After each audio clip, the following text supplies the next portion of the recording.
Welcome to the Women Influencers in Business and CRE podcast. I am Veronica Malolas, CCIM, founder and CEO of Capstack Commercial, a commercial real estate company serving the greater Orlando area. Today's guest is Vicki Stecher, founder of Home Vestures, a furniture design company specializing in rattan heirloom peacock chairs from Indonesia. Vicki talks about family, creativity, and her intentional choice to be a mother of 8, a truly inspiring story. Please don't forget to hit that thumbs up button and subscribe below. I welcome your comments and please share with someone who can benefit from this podcast. Good morning, Vicki. How are you? Good morning, Veronica. I'm great and looking forward to this conversation. Oh, me too. Thank you so much for gracing our podcast. I think it's just amazing considering the fact that you're such a successful businesswoman and has been in your industry for quite a bit of time. So that being said, I wanted to get started and ask you about your story. How did you grow up in your environment and how did you get to where you are today? Please share with us. Okay, great. This is really interesting for me to talk about, and I like knowing I can start here. I was born in Hawaii. My mother was a professional hula dancer, and my father was a starving Hawaiian artist, mid-century artist. And they fell in love during the time of Don the Beachcomber in Waikiki. Nice. So it was, I don't know if you're familiar with Don the Beachcomber, but it was just where everybody wanted to be when they didn't have to be doing something. So it was the hangout, it was the luau on the beach, it was the huts, it was the drinking, the partying, and that was the scene. And so Don the Beachcomber became like a really big thing, and it's coming back actually. So at 3 years old, my parents decided to take my sister and I to Las Vegas and relocate. It was not long after we moved there, probably 2 years, that my parents separated and my father left. My heart was broken. Later on in life, I found out that he actually was imprisoned for embezzlement, which then broke my heart even further. I found myself wanting to understand my father because he had such a profound impact on my life. He had a clothing store, a men's clothing store, and as I said, he was an artist, but he was also like the one in our home that made it beautiful. So he would paint the rooms and he would hang things on the walls, and I would be the one that would like be sitting on the paint machine, turning the switch on and off. He would build playhouses for my sister and I and patios. And so in the short time that we were together as a family, he had impressed all of these things on me. It wasn't really my mom. It was my dad. And then he left. And then later on, after he got out of prison and he started, I don't know, getting his life together a little bit, he got really unhealthy and he died. And my sister and I, we ended up going to California after receiving the call that he had died. And when we got to the place where he had been cremated, they handed me like a Walmart bag with his denim jeans and his shoes. And then they gave me a plastic box with his ashes. Wow. And so it's just, it's so interesting. He drove himself to the hospital and he died alone. And I have to say that that's probably one, that whole scenario in my whole childhood is what led me to what I'm doing in my life and on my path. And it's very tempting to to make family values important. But after going through this as a child, I had decided that I wanted a home and I wanted it to be a certain way. I wanted there to be food, and I went all in. I met my husband, and we did not even French kiss before we got married. So, and this is a girl that grew up in Las Vegas. Okay. So, yes, I French kissed before I got married. But when I met my husband, it was no French kissing and it was no sex. And we dated for 3 months. We got married. 3 months later, we sat down, set some goals, and it was like, what do you want to do? Well, let's have a family. Okay, how many kids do you want to have? Well, how about if we have 8 kids? And was me talking. How about if we have 8 kids and we'll adopt one? And it's like, okay. And then he started going to university and I got pregnant. Wow. That's And cool. after How young and was he and we were you both when you in got our married? we were both in our early 20s, and we set the goal every single year to have a baby. It was And crazy. so It was do you have eight I had children? 7 children. Oh, So I had wonderful. 4 girls and 3 boys. And the Wow. adopted one ended up being Indonesia, where I ended up going to build my business, which is home vestures. And Wow, what an amazing story. How all of your past actually led you to certain decisions that led you to Indonesia, which then gave you the opportunity to build your business, which you now have that's very successful. Tell us a little bit more about your business.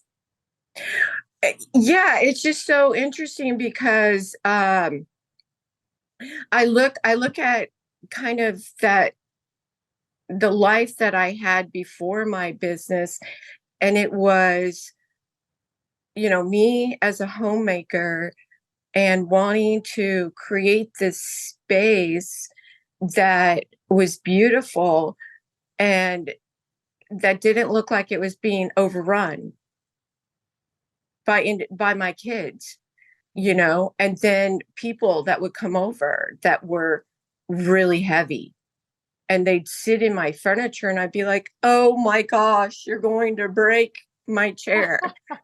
And so what led me to my business was I knew I loved making homes beautiful, but I just really wasn't figuring it out. So one day I snapped a picture of a bunch of like Goodwill rattan chairs at my daughter's place, and it went viral. And Mm. it really upset me because I thought, damn, I have been styling up a storm here at my house. I've been photographing this. I've been doing all these things, and I am so far off the mark. What Uh-huh. is it? So then I went on this big research journey in the US, and I had already been researching the industry. I couldn't buy anything at the trade shows or anything like that because I was still raising my family. Mhm. And And this is so the furniture industry.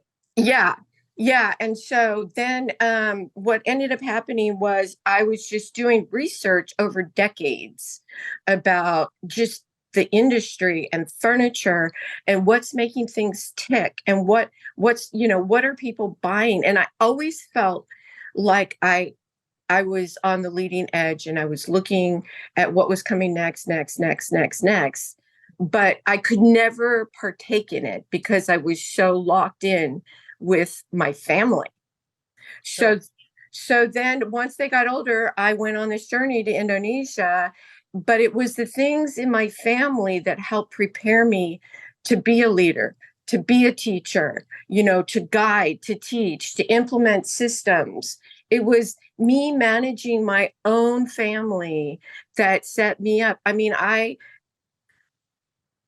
did all kinds of things like Shakespeare theatrical productions where I directed them, and all those things helped me for when I went there. to put my hand on the dial of peacock chair making, which is what Home Vestures put its focus on. And I was able to turn the dial on quality. Wow, that's really amazing. I wanted to ask you about a challenge that comes to mind that you overcame that could be of some inspiration to our listeners out there. Does one particular challenge come to mind, and tell us about how you overcame that? Well, I wish I could say that. I wish I could look back and say that there was one challenge that I overcame, but because right now I'm in a very extreme challenge. Mm, And I would like to say I overcame this challenge, but I haven't. mm, Um, and the challenge, and okay, so here's the challenge. The challenge is this, that when you choose to be a mom, you have to go all in. mhm. And if you don't go all in,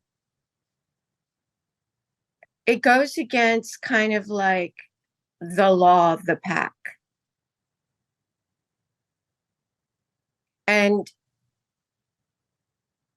I've always wanted to be an entrepreneur, even before I got married and before I became a mom. And that was something that I struggled with the whole time I was having my family, because I Right. always wanted that. And so what I'm saying is that the challenge is I wanted both worlds. Mm. I wanted to be the one that made the money and bring it all in and, do something epic. And so I guess in some ways the challenge is overcoming the stigma that you have to just do one thing, Mm. and that you can be a mom, and with the proper guidance, you can do something really epic. Well, if Like I I may, yeah. So if I may interrupt you for a second, I think that what I'm hearing you say is that although you recognize that the biggest challenge you have is balancing being a mom and an entrepreneur, I think you've quite successfully done that. And somehow, rather, I believe that the answer to how you overcame that would be your thoughtfulness and your mindfulness, and you always reflecting on the fact that it has become a challenge. But I think you've done such a wonderful job, because look at you, you're a successful entrepreneur, and I'm sure you're a very successful mom. So kudos to you. I really appreciated you sharing that. So let me ask you, if there was one moment that comes to mind that you're most proud of, that has made an impact on others, whether it be your children or your business or anything else out in the community, what would that be?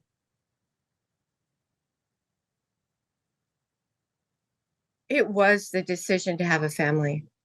Mm, And I mean, I was just nominated for Lux Life, and I have a really cool meeting with Design Miami for their next event, mhm. you know, and I've I've straight into my career.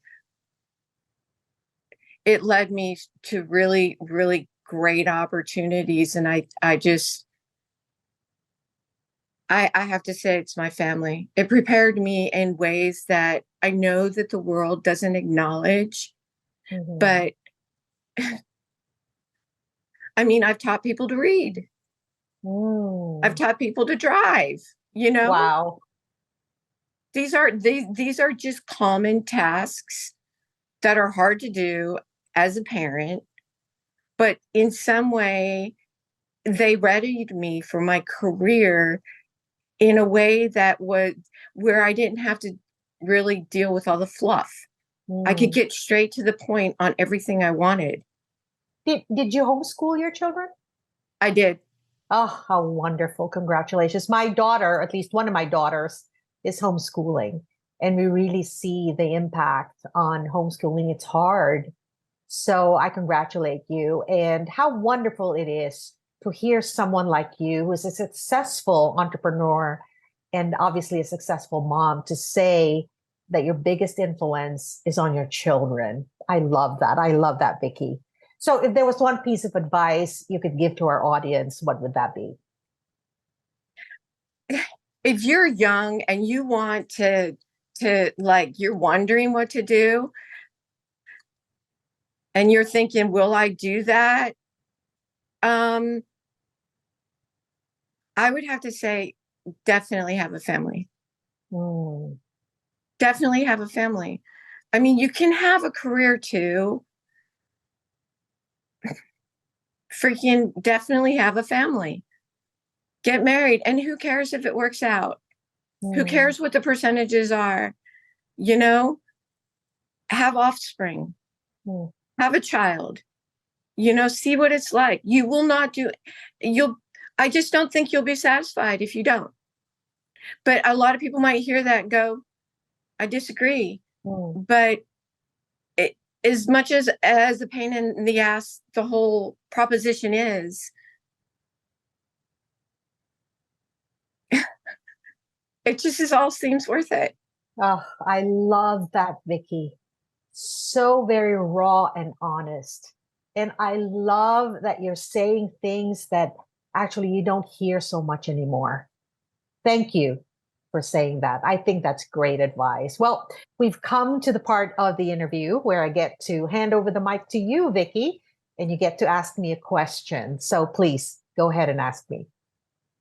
Okay, so this is unrelated to what we've been talking to, but how about, what are some exciting opportunities do you see coming as an offering and on the horizon for startups, businesses in the real estate world? What can the real estate world offer to new startups that don't want to go all in, but yet they know they need a place? Sure, sure. And thank you for the question. I really appreciate that.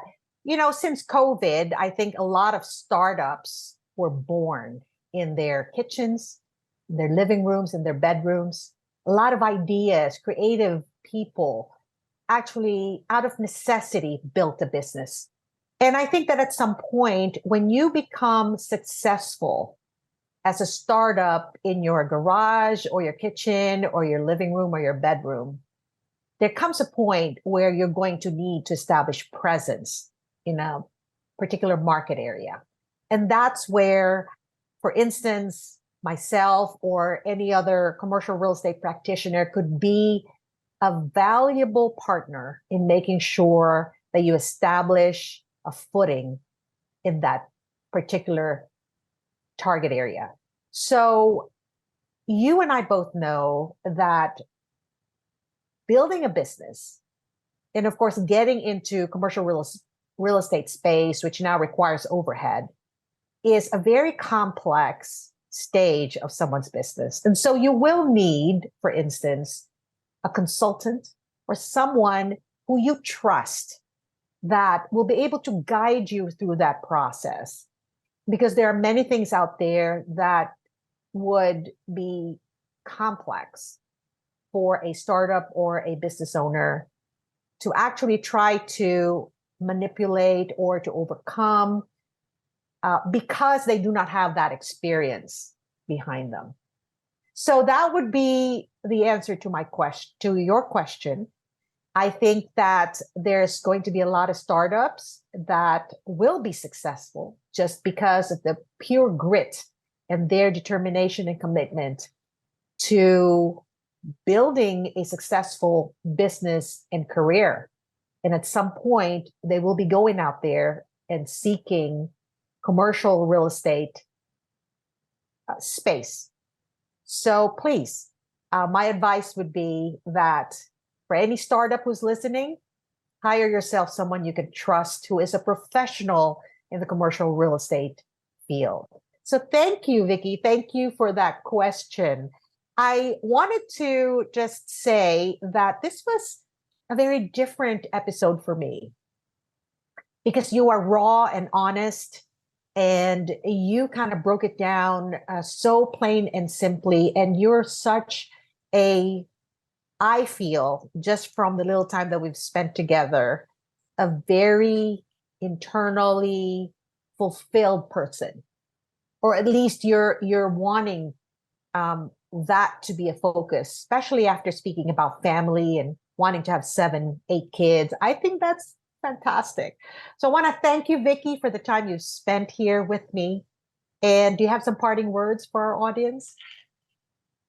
I just wanted to add that I had also worked with inmates in the Delaware prison for the course of over 20 years on furniture projects. Wow. And so a lot of my, and that came from my father. And so, I have reflected a lot on creativity and home and all these values that that are so important to me today. Simple values. That's awesome. Well, I want to thank you, Vicki, again, and I wish you all the very best with your business. And I look forward to getting this episode out there because let me tell you, this was inspirational for me. Oh, good. Thank you, Vicki.